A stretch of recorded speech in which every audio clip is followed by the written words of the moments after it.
Hi, I'm Mark. And I'm Valerie, and we're at my home. So today we're going to take the next steps in our journey to clean up our Frankenhouse. So if you remember, we have our guiding principles we want to follow. We're trying to move as much stuff as we can to our favorite hub, the Homey Pro.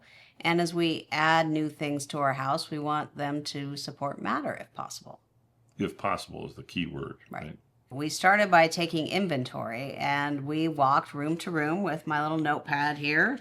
And we went through and looked at all the stuff. So we started in the guest room and we thought, there's not a lot of stuff in the guest room, but turns out there's 14 things in the guest room, including an outlet that we didn't even know was there. This is the problem when you're doing your smart home is you actually forget after years what you have. Yeah, we have a lot of stuff in there. So it turns out we had a lot of stuff in the guest room and then tons of stuff all over the house. We walked through my office, the dining room, the kitchen. Jeez, I'm tired watching this list.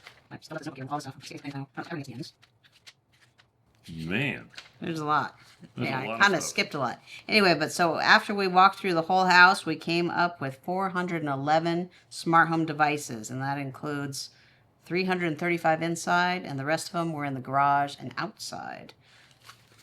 Wow. So we wrote everything down in this little notebook, and then we put everything into a spreadsheet and sorted that all out. And then we did a second pass around the house with the spreadsheet to verify things, and we came up with some extra stuff. So our final total, as of a few days ago, was 437 smart home devices. So now the question is, what are we going to do about all this inventory? Well, the first thing you look at, especially when we're going through the spreadsheet, is that there's all these different room names. So Homey calls them zones, and Alexa calls them groups, and Smart Things and Apple call them rooms. Mark had 3 backyard rooms, and I argued that really we should only have 1 backyard. We had different names for different hallways. We had different names for the entryway, and so we've settled on foyer. Yes, it's a much more sophisticated word for our entryway. But so we had to make sure that everything was in the right room, and then that we agreed on what to call the room. So we'd already spent some time cleaning that stuff up, but now Mark's got to go and fix it in the actual apps. Oh yeah, and all the hubs. I got to change all the hubs. You want to turn a light on or off, and you can't remember what you named it. I think that's probably the biggest problem. Well, and Mark has named them some really strange names. We never know what the things are called, and so you're saying to Alexa, turn off whatever, and Yes, but fortunately, she does have one good skill, and that's if you put all your lights in one room, or one group, I'm sorry, you can say turn on lights, and it'll turn all the lights on in the group. But that's just not practical as you go forward, right? Especially with 437, you said? Yeah, Yeah. For sure. So so this is probably our biggest thing is redoing the room names, adjusting them all in the hubs, and coming up with a naming convention for the devices themselves. What's next? What do we have to do next? Well, first of all, we want to do some consolidation because I think, between 2 and 4 water leak sensors in each room or where in each bathroom. Yeah, we have 2 by every toilet and 2 by every sink, and sometimes more than 2. In our laundry room, we have 4 leak sensors. Well, you know why? It's because every time I test one of these things, it just stays there. I don't take it out. But I think this is an important thing is you have to consolidate down to what you like, right? Now, we're probably a little different because we're testing a lot of things. But even in your home, you're going to need to think about what do I really need? Which products do I really like?